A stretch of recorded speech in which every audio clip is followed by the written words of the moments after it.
Hey everybody, what's going on? Josh here with Scrapyard Films, and today Vegas Pro 19 was released. And I'm going to go ahead and show you the best render settings for YouTube that can work for gameplay style videos or even DSLR shots.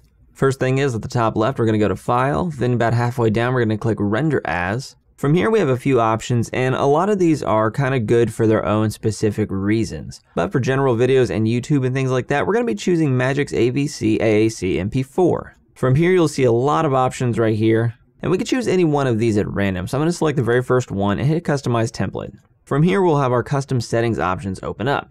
We always want to include videos, so keep that checked, and enable progressive download, we always want to keep that checked as well. Frame size is where you drop down and choose how big your video is. If it's 1080p, choose 1080. If it's 4K, choose 4K. But for most videos 1080p works just fine, so we're going to choose this one. Make sure allow source to adjust frame size as unchecked, because if you have different quality or different resolutions of videos, Vegas is going to try to determine the best resolution it wants to use instead of the frame size you chose, so keep that unchecked. Profile, we got baseline, medium, or high. You really won't notice a difference if you choose any of these, but usually main makes videos look a little bit better if you're watching it on a phone, and high makes videos look a little bit better if you're watching it on a computer. So I choose high because most people watch on computers. Frame rate, very self-explanatory. You choose what frame rate you want to render in. Now they have some predetermined frame rates you can choose right here, but if you wanted to manually type in what your frame rate should be, you can also do that. So if you wanted to render in 120 frames per second, go ahead and choose 120 and you're good to go. Allow source to adjust frame size. We want to leave that unchecked so we can have a constant frame rate of what we determined it to be. Field order, you can't change that, so leave it as it is. Pixel aspect ratio, keep that at 1 or else things will get really wide if you choose 1.33. Number of reference frames, by default this is 2, and I leave it there because it looks good. I keep use deblocking filter unchecked because when I check that it makes no difference from the video I've seen, so I'm just going to leave it as the default off. And then down here, constant bitrate is grayed out, but variable bitrate isn't. This lets you determine what bitrate you want your video to be on average and the maximum. So typically for YouTube video, you really don't need to have this number past 80 or even 100. So that's 100 million bits per second, which is 100 megabits per second is the maximum I like to go. And even that may also still be a little bit overkill. The higher your bit rate, the higher your file size is going to be, but also the better quality it's going to be. But there is a certain point where your quality won't get any better and your file size will continue to grow. So a good maximum I put is about 100 million right here. Average bitrate, instead of 40 million, I like to put it around maybe 75 million or so. Now you could even put 80 if you want to keep it right in that range, but it'll basically bounce around from 80 to 100 there, depending on your scene and how active your shot and frames are. One of the things you want to note is that when you record gameplay, it's recording in a certain bit rate. So you're better off matching exactly what that recorded bit rate is to get the best quality possible. If you go above the bit rate of what you recorded, you're not going to get a quality increase, but you will get a size increase. So if you recorded gameplay at 40 megabits per second, make sure your maximum and average are 40. But again, that all depends on what you recorded and what bit rate you recorded it in. Number of slices, by default this is 4. I've adjusted this slider all the way to the right and all the way to the left, and I really don't see any difference between my footage, so I'm just going to leave it default at 4.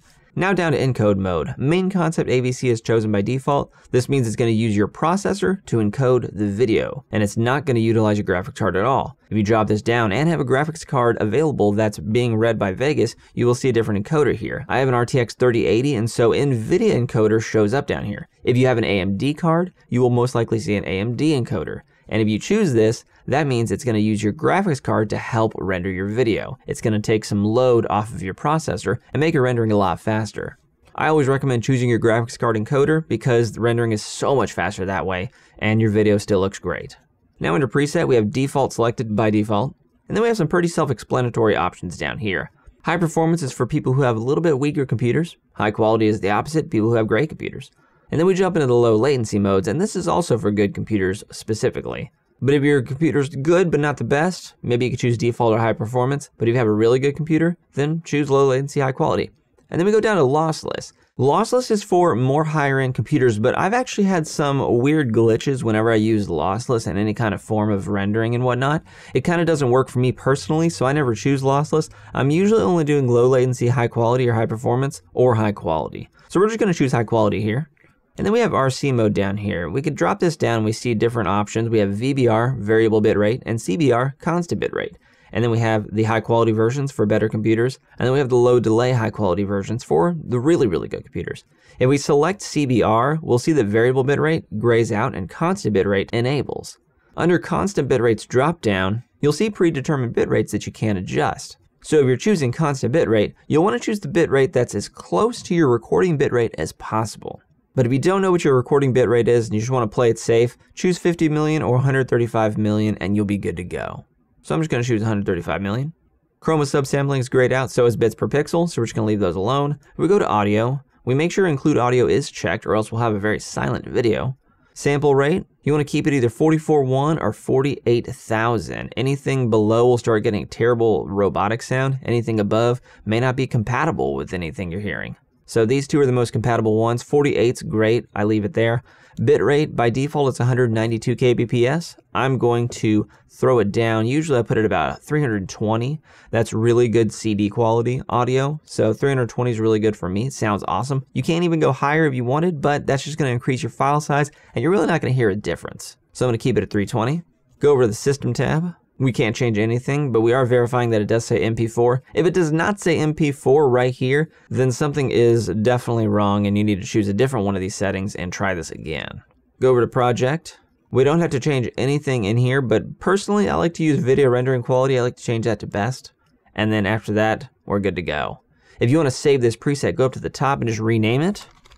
And then once you're done, hit the floppy disk icon and you have saved this preset. So hit OK and you will see it down here. You can also check the star beside it to favorite it, and if you have your filters on to show favorites only, you will see just the things you favorited right here, which makes it easy for searching for. And then once you're done, go ahead and click render. And that's gonna wrap it up for this video. If it helped you out, be sure to shoot a like and subscribe down there because that'll really help me out, and I'll see you guys in the next video. And I want to give a special shout out to all my legendary scrappers at the top, LMC and Hardy Cash. You can find links to their channels and social media in the description below. And thanks to all my super scrappers there in the middle and my awesome scrappers at the bottom.